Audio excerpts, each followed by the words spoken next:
Hello everyone, welcome back to Wellpad X. Merry Christmas and Happy Holiday! Happy to bring you a holiday episode. Today I'm talking all about FIRE, that's financial independence, retire early, and how I plan to use this approach to hopefully retire much earlier than most people. I'm 34 years old at the moment, living here in the UK, and I work 9 to 6 full-time as a scientist in the lab. My wife works part-time and we started looking into the ideas of retiring early a little over a year ago. Ever since then, I've been focused with organizing our personal finance and investing every pound we don't need in the short terms, all in the hope of hitting that big goal, retiring early. In this video, we'll cover what is FIRE and why is it so popular nowadays, why someone like me got into FIRE mindset, and most importantly, a step-by-step guide to begin your own FIRE journey if you're thinking about retiring early. So let's dive in. So what is FIRE? FIRE stands for Financial Independence, Retire Early. It's a movement that got really popular around 2010 through blogs like Mr. Money Mustache and Early Retirement Extreme, plus some fantastic online community on Reddit such as Financial Independence.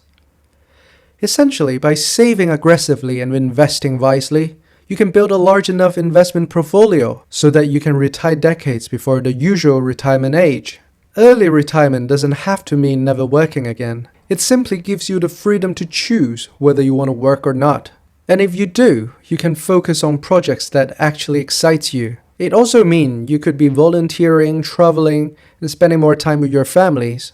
One big concept that FIRE movement references is that the 4% rule from the Trinity study. The idea is that if you withdraw around 4% of your invested portfolio annually, you can typically stretch your money over at least a 30-year retirement. So why is FIRE so popular these days? It's largely because people want freedom. With the internet making it easier to track our finance and invest, plus the rise of new ways to earn extra income, such as side hustle and remote work, many have realized that they don't have to stay in a job they don't like until they're 65. The idea struck me a little over a year ago. I remember realizing that if I optimize my finance, it might be possible to retire well before the traditional retirement age. That was a total light bulb moment. My wife and I sat down, looked at our budget, and decided to start saving and investing what we can. Since then, every pound we don't need in a short term goes straight to our investment reserves. Another reason FIRE resonates with so many people is that it's not necessarily about quitting your job and doing nothing. It's about reclaiming your time. And personally, I believe time is your biggest asset. Here is a step-by-step guide to start your own FIRE journey. Step 1. Calculate your FIRE number. First, you need to figure out how much you spend annually. Let's say you need $25,000 a year to live comfortably. And if you're using the 4% rule, you need to divide 25,000 by 0.04, which means the 4%. It gives you 625,000. That means if you build an investment portfolio of 625,000, theoretically you could withdraw 25,000 a year, which is the 4%, and maintain that lifestyle without ever needing a full-time job again. Do not panic if the number looks huge. You do not need 625,000 in cash. The beauty of investing is that you can build up to that amount over time. And compound growth can help you get there with far less out-of-pocket money than you might expect. Your actual FIRE number will depend on your annual expense. This might grow or shrink depending on your lifestyle choices. If you are like me, being on the more cautious side, aim for a little bit more cushion just in case. Step 2. Slash expenses and optimize your budget. To grow your saving quickly, the key is to spend less whenever possible. One major area to look at is housing. If it is an option, consider downsizing or moving to a more affordable area because housing costs in general can be huge. Next, I would focus on transportation. Rather than financing for a brand new car, I recommend using a reliable used car or public transport. This way you avoid a heavy monthly payment and can redirect those savings toward your FIRE goals. Another area to optimize is food and dining. By meal prepping and reducing takeaways, you'd be surprised how much you save over time. Planning your weekly shop can also help you avoid impulse buys. Finally, there are subscriptions and bills. Cancel or pause any subscription you barely use. And don't be afraid to negotiate for a better rate for your internet, your mobiles, and your insurance. Every little bit adds up. When my wife and I went through our budget line by line, we realized how quickly small monthly cost adds up. I like to think that every pound we save as a little soldier fighting for our better future. Once we identify these savings, we move the money into a separate investment pot that we have, so we don't get tempted to spend it. Step 3. Increase your income. Cutting costs is great, but there's a limit to how much you can reduce. That's why raising your income is another powerful way to reach FIRE faster. First, look at your salary. If you're adding real value at work, consider asking for a raise or looking for opportunity to move into a higher paying role. Sometimes a polite but strategic conversation with your employer can boost your earning more than you think. Next, explore side hustles. This might mean freelancing online, doing tutoring, or even selling items on platforms like Etsy or eBay. Your personal skills and interest can help you bring in extra money that goes straight into your investment. If you are interested in building more passive income, consider rental properties or maybe dividend-paying stocks. While these often require some upfront work or capital, they can generate ongoing returns for less daily effort, which is perfect for a FIRE strategy. Together, these approaches can significantly increase the amount of money you have available to save and invest, helping you reach your FIRE numbers sooner. Step 4. Invest aggressively. I'm currently staying in the UK, so I'll be using the UK specific example in this section. However, if you're watching from the US, I will include the US equivalent to each examples. 1. Stock and share ISA. The US equivalent would be Roth IRA. Every adult in the UK typically has 20,000 annual ISA allowance, and any gain and dividend within the stock and share ISA are completely tax-free. I make sure we prioritize paying into our ISA first. It's a no-brainer to let the money compound without being taxed. 2. Pensions. This include workplace pension and SIP. The US equivalent would be 401k. Many employers in the UK will match contribution in a workplace pension. Think of it as free money. Always contribute enough to get the full match. You'll be surprised by how many people, including some of my colleagues, have no idea what they are actually investing through their workplace pension. Some have never even logged into their pension account. Don't let this happen to you.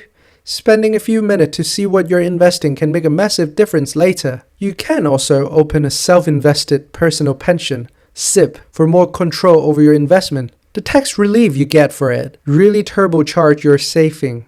But remember, typically you cannot access those funds until you're in your 50s. So balancing this restriction with more accessible account like the ISA is quite crucial. 3. General investment account. Once you maxed out your ISA and pensions, you might invest in a general investment account. Any gains and dividends above certain allowance are subject to taxation, so be sure you understand those rules before you're putting money in it. Many people in the FIRE community prefer low-cost index funds or ETFs. These spreads your risk across a broad market. Popular choices include Vanguard S&P 500, Global All Cap, etc. This simple and diversified approach lets you invest money without constantly having to pick and monitor individual stocks. 4. The alternatives. Cryptos.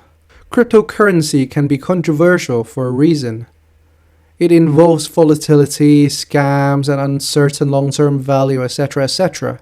Personally, I am heavily invested in crypto because I see it as a long-term play with high potentials. If you have decided to explore this, do your own homework on the technology and be prepared for a rapid market swing, both up and down. If you want to keep track of crypto news, remember I do crypto daily market updates on weekdays, so be sure to subscribe. 5. Real estate. Real estate is another way to diversify your portfolio. Beyond traditional stock and bond, you can buy physical property for buy-to-let, which can provide passive rental income and potential capital appreciation. The real estate actually grow in value. Or you could invest in a real estate investment trust, REIT. This allows you to own a slice of a large property portfolio without the hassle of being a landlord. As with all investments, make sure you're not over-leveraging and that you fully understand the risk before diving in. Step 5. Track your progress and adjust. Once you've set everything in motion, cutting expense, boosting your income, and investing aggressively, it's crucial to regularly track your progress. At the end of each month, I review my budget to see if my spending stayed in line with my plan. Then at the end of each year, I take a look at my net worth and see if I'm on target with my F.I.R.E number. You might do a monthly or quarterly check-in. This is where you look at your expense, saving rate, and investment to ensure everything is moving in the right directions. If your spending slowly creeps up, that's your cue to do something about it. If you get a raise or some unplanned income, take this as an opportunity to invest more. It's also important to celebrate milestones along the ways, such as hitting your first 10K, 50K, 100K goals. These mini wins provide motivation and make the journey feel more rewarding. Growth can be slow at times, but every single contribution makes a difference. And before you know it, you'll look back and see how far you have come. Step 6. Plan for life after FIRE. I'd like to think of early retirement not as a one giant event in the distant future, but as a series of small, incremental steps. Every time I decided not to buy something I don't really need, or every time I put aside some extra income for my investments, I think of how many days, weeks, and even months of earlier retirement does this decision buy me. This perspective keeps me motivated because I can see the direct impact of each choice. It is not just about a lump sum goals of say $500,000 or $1 million. It's about consistently shaving off times until I'm financially free. This might be a few weeks here, a few months there, and this small wins adds up to a significant earlier retirement date. My wife and I have a clear vision of what we want to do once we reached FIRE. Having the mental picture of what our days might look like when we no longer depend on our 9-to-6 jobs. It reminds us why we're making these sacrifices now. Sometimes life is smooth sailing, and on other days it feels overwhelming. During tough times, that end vision helps us stick to our plan and stay disciplined. Whether you're on this journey by yourself or with a partner, it really helps to clarify your why. FIRE is not just about escaping work, it's about creating the life you truly want. If you keep that vision front and center, you'll find it much easier to weather the ups and downs along the way, and eventually enjoy the freedom you worked so hard to achieve. Well, this is the FIRE movement in a nutshell. I hope this overview gives you both the inspiration and the practical steps that you'll need to start or continue your own FIRE journey.